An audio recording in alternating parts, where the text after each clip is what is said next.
It's just an affirmation of the quality work that they've done. By no means is the job over. You have to keep going at it. But this is a well-deserved recognition at this point in time for the work that our staff has done, the quality of our kids and their families and the community members. We've modeled the work that we do after the 11 principles that Character.org has in place.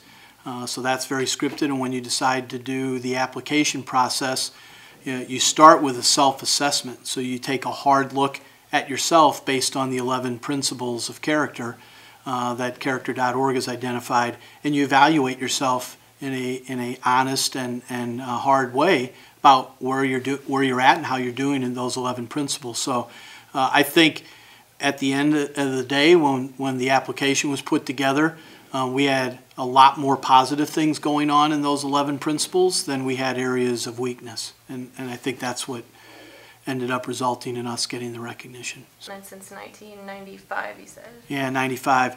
Well, because you can have book smart kiddos, so you can have kiddos that do really well with the ABCs and the 1, 2, 3s and writing and those types of things.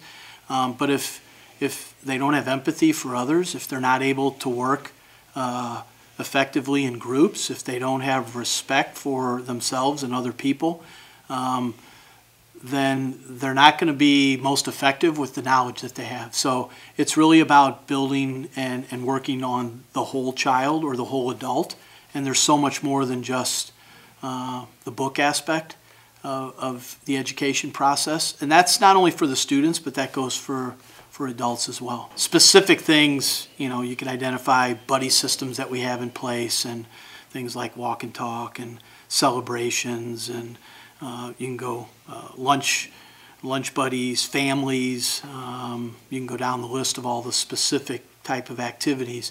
But really I think it comes back to a broad expectation of things that we want to emphasize for development in our students and our staff, and how we go about doing our work.